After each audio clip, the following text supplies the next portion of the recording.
This is not a story about scandal. It is not a moral judgment. And it is certainly not about blaming individuals. What we are about to explore is far more structural and far more uncomfortable. Because today's topic is not really about sex. It is about repetition. It is about emptiness. And most importantly, it is about how human consciousness becomes trapped in loops it does not understand. Let me begin with a simple but unsettling idea.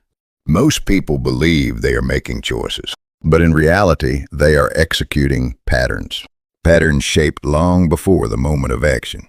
Patterns that feel like freedom, but operate like programming. So when we ask, why does someone keep making the same destructive choices? We are already asking the wrong question. The real question is, what internal system is running this behavior on repeat? The loop no one sees. In many cases, especially among individuals struggling with compulsive, relational, or sexual behavior, the pattern follows a predictable cycle. Emptiness stimulation, numbing, deeper emptiness, repeat.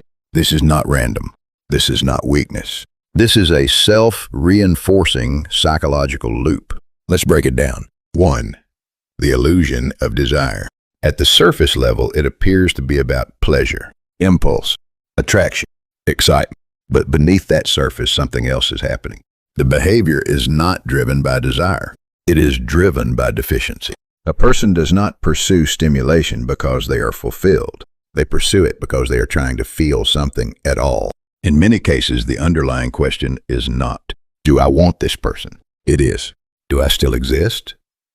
Do I still matter? And for a brief moment, attention, especially intense attention, answers that question, but only briefly. 2. The role of alcohol. Now here is where the system becomes more dangerous. Alcohol is not incidental. It plays a functional role in the loop. Psychologically, it does 3 critical things. It reduces guilt. It weakens inhibitory control. It numbs emotional awareness. In other words, it removes the internal resistance that would normally interrupt the pattern. So what happens? The person doesn't just repeat the behavior.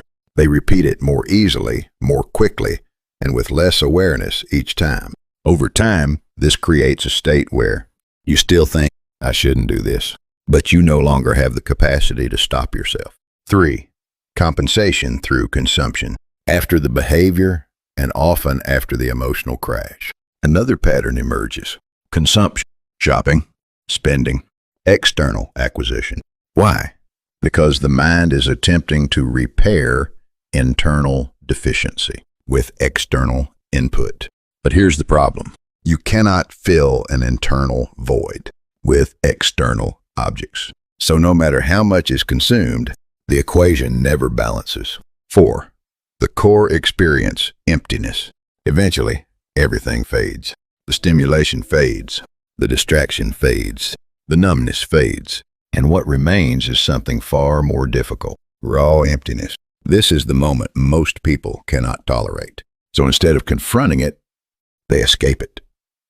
And how do they escape? By restarting the cycle, the deeper structure. It starts earlier than you think.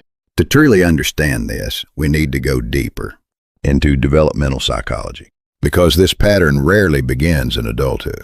It begins much earlier. Emotional neglect. I am empty. When a child grows up without consistent emotional validation, they don't just feel unloved. They begin to internalize something much more fundamental. I am not real unless I am seen. As adults, this often manifests as seeking intensity, because intensity feels like proof of existence. Attachment anxiety. I will be abandoned. When early relationships are unstable or unpredictable, the nervous system becomes wired for fear.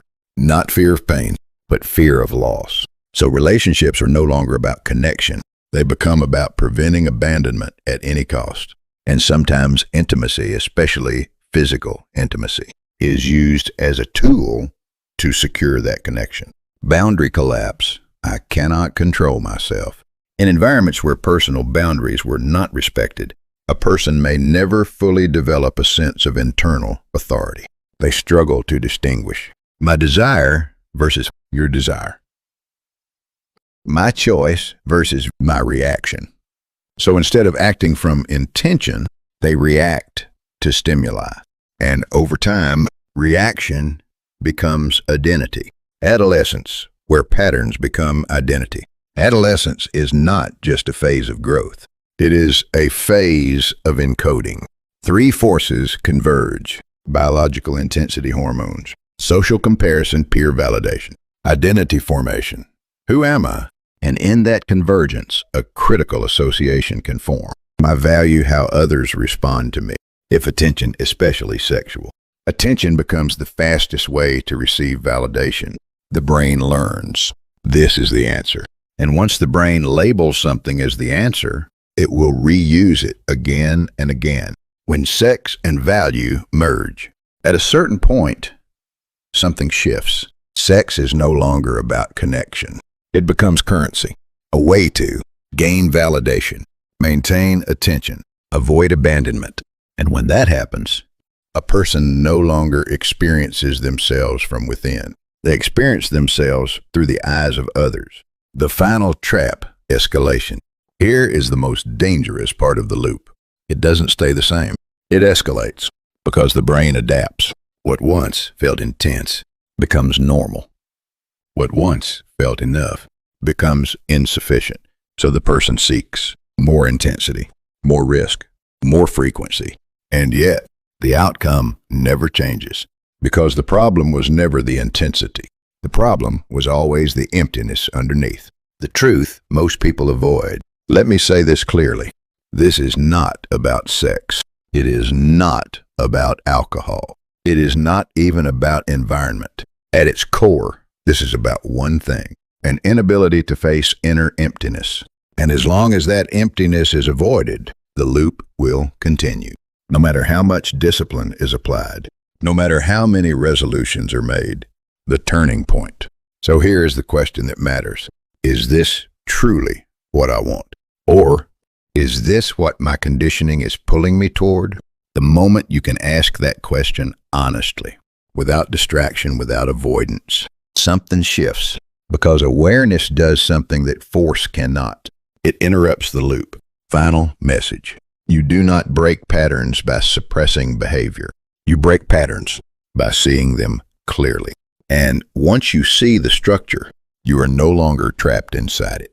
You are now observing it. And that is where change begins. If this perspective challenged the way you think, stay with this series. Subscribe, like, and share, because these are not just ideas. They are tools for understanding the invisible systems that shape your life. Your next choice is not just a decision.